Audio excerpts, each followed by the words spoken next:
Okay, so what I'm doing here. Okay, first, very important. See this word here, main? That means this build of Visual Studio was compiled about 3 hours ago. If it breaks, it's not my fault. Okay. El más nuevo. If I click this update button, I'll be using an even newer build. So let's not do that. This DevBox was, in DevBox you have like pre-configured machines, and because I work in DevDiv, the default machine is the team that builds the Visual Studio's machine. So it comes with the Visual Studio that's running straight from the main branch of the Visual Studio source stream, which is what I'm using. Turns out I needed it because for one of the things I wanted to do. Okay, should we start from file new Blazor and then work our way into cloud native? Yes? Or should we start with a massive solution that we have to explain? Like, what do you like? No, first Start from the beginning? Yeah. Okay, let's create a new project. We're going to call it Blazor Web App. This Blazor Web App here we're going to create. What should it be called? Sure. What should it be called? Blazor en español. Blazor In Spanish. en español. Yeah. Yeah. Look at that. Perfect. Next. There'll be no more Spanish. Okay, so here's some of the options you can do. Earlier on we talked about render modes, which was pages can be purely HTML, they could be WASM, they could be both. What this is saying is I want to set up basically, give me all the options in this one app, just so that you can see what it's like, right? And then we'll ignore these other button options for now. Okay, so now I'm going to click create. This is going to make me just a web app. Just a basic, this is just the default Blazor experience, right? Do you all use Blazor? Did you use Blazor? Yeah. Blazor? Okay, you're like the only people here. Everyone else is just .NET people. He said he only uses Python. Well, let anybody. No sabía ni qué era Blazor.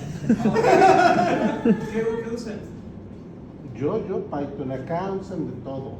¿Y para Hay qué? gente que usa .NET. ¿Y para los for loops en Python? ¿Dónde vamos?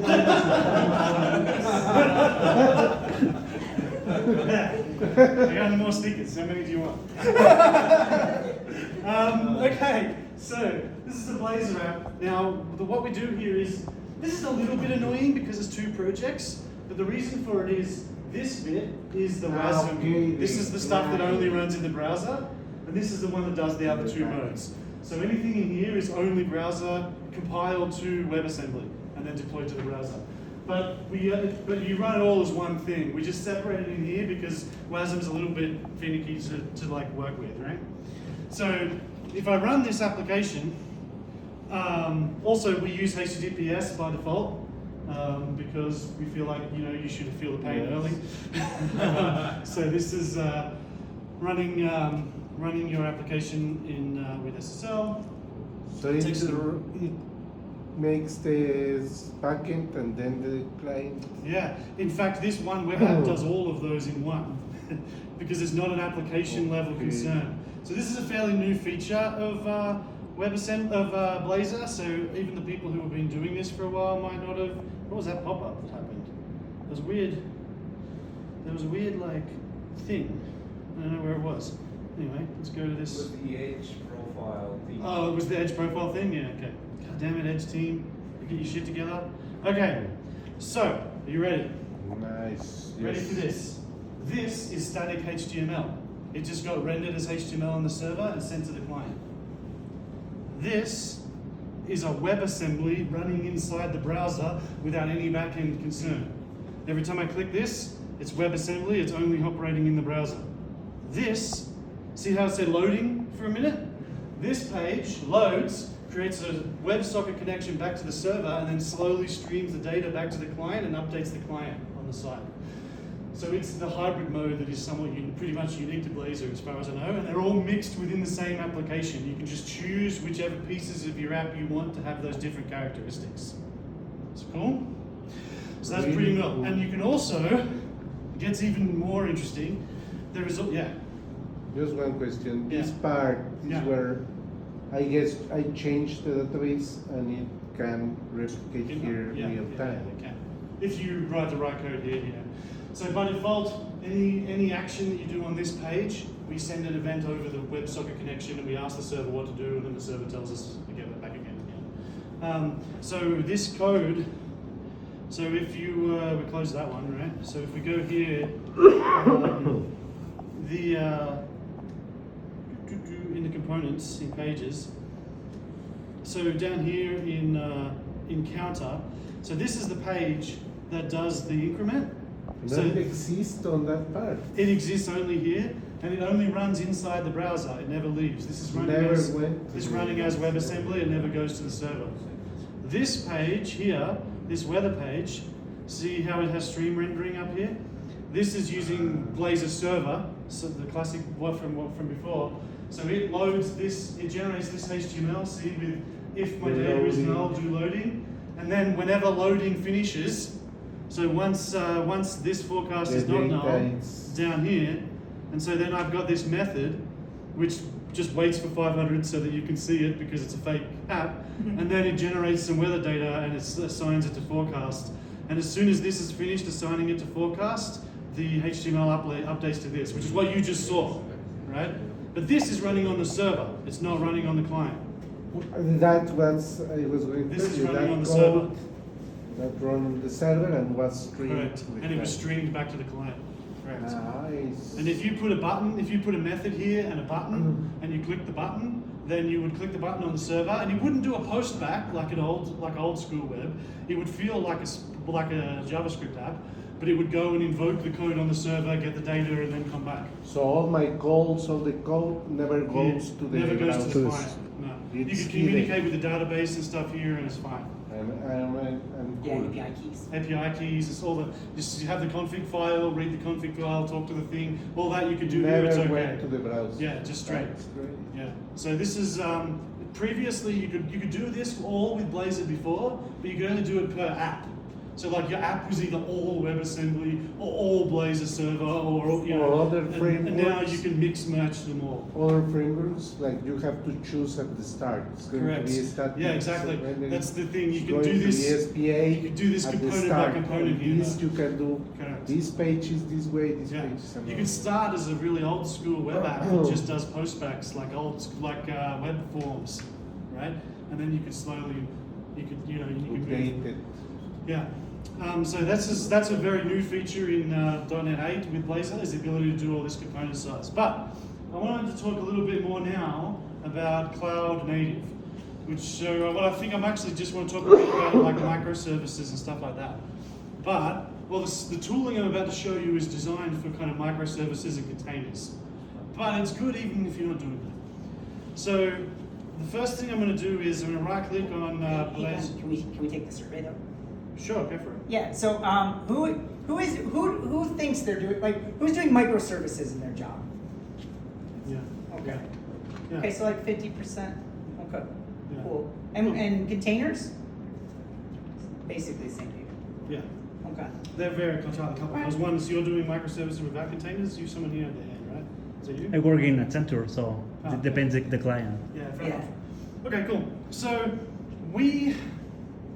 I have a deck that I could give you for this, but we've been having a good time just talking and showing code, so let's keep doing that. I'm going to click this Add .NET Aspire Orchestrator Support, and then it's going to say which project and such, so I'm going to go OK.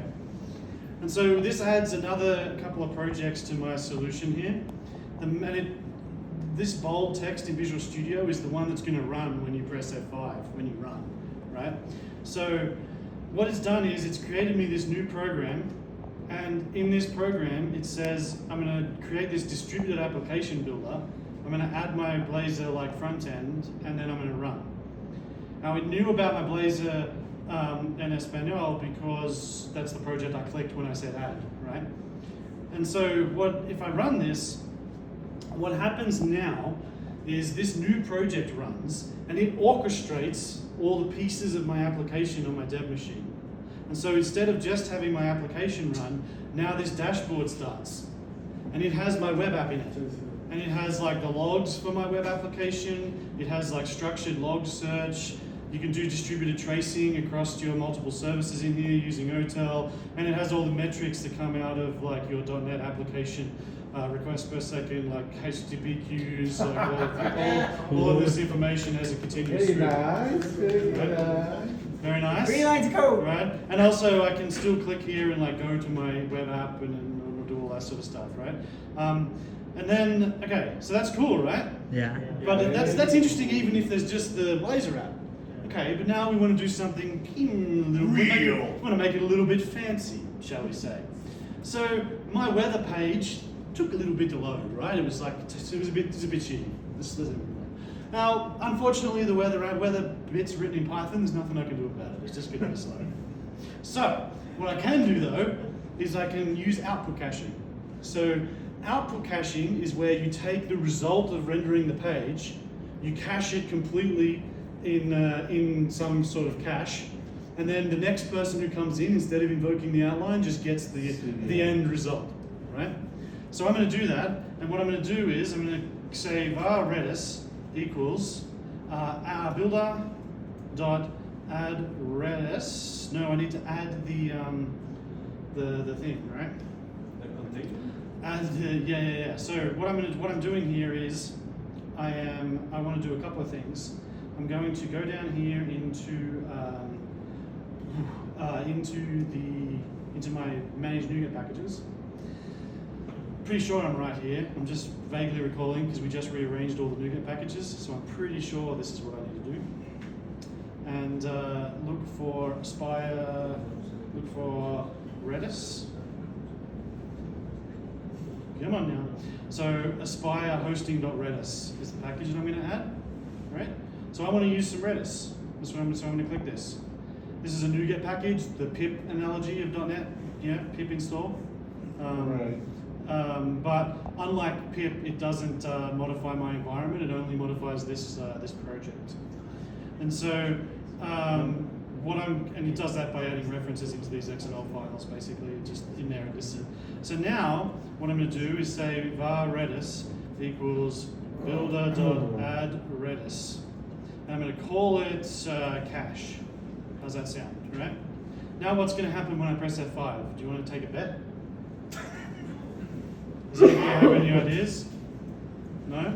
Okay. But, okay. So now when I run my application, my dashboard is going to start, and I'm also going to have a Redis container running as well as my application at the same time. So it's running it as a container. Correct. Yeah. So it's running. So now what's happening is there's a bug in this main build of Visual Studio where sometimes the dashboard doesn't launch. So I'm going to have to fight with that a little bit with you all.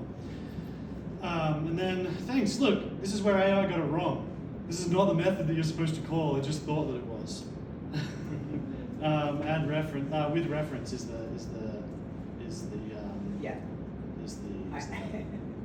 I have the cheat sheet for it. Right. So what happens here now is when I launch my application, it starts the Redis container, it starts my Blazor application, and it sets an environment variable on the process for my Blazor app with a connection string to the Redis container. So it's already ready to use it. Correct. You don't need to. Correct. You don't need to do anything else to make it work. Damn. Yeah.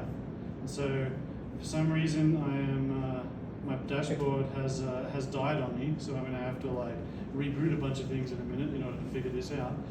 But so this now launches everything. Let me like kill Visual Studio for a second. This is the problem with running on main, but unfortunately main had a feature I needed in order to be able to show you unit testing. So that's is why I did that. How did you manage to run Docker desktop inside the virtual? I'm not running Docker desktop inside the agent. Docker is just running on my machine. Okay. Yeah. So if you wanted to do what I just did, you need Docker desktop running. We just know how to run a Redis container. It's not very hard to run a Redis container for you, right? What is interesting about it is that when we run the Redis container, what we do though is we hide we hide the connection That's string. the hard part. We figure out what the port we should listen to is, we create the Redis connection string, and we assign it to an environment variable of the Blazor application, and we start attaching things together, right? And so I'm going to show you the other half of this. Over here in Blazor Espanol, I can now right-click and I can say add new manage NuGet packages, and I can say, okay, now what I want to do is, I might know what one of my problems is. We'll check it out in a minute. You forgot your VPN. No. As well as using a main of Visual Studio, I also have my NuGet package feed set up to point to the nightly builds for Aspire. So I suspect I have mixed version numbers where I'm using partially new versions and it's causing problems. So what we have in here is this package, Aspire Stack Exchange Redis output caching. So this adds output caching to the Blazor and all ASP.NET Core have an output caching abstraction. This is the Redis specific thing to fill in that output cache abstraction. And then I'm gonna have to go check all my version numbers because I'm pretty sure they're all mixed up in my XML files. And then I'll come back and we'll fix it. So now in the Aspire hosting, you set up the Redis container, and this one is to add the cache. This is to add the cache that's going to use that Redis. Okay. Yeah, absolutely. And so here is my problem. Look, this is my problem. These version numbers should all be the same. Right? I bet you it's because we just oh no. It's because the engineers are working rather than being in Mexico. So, so I'm pointing at all of our latest stuff, but the Visual Studio build is not new enough. You know how it still said update? That's why, because I haven't been.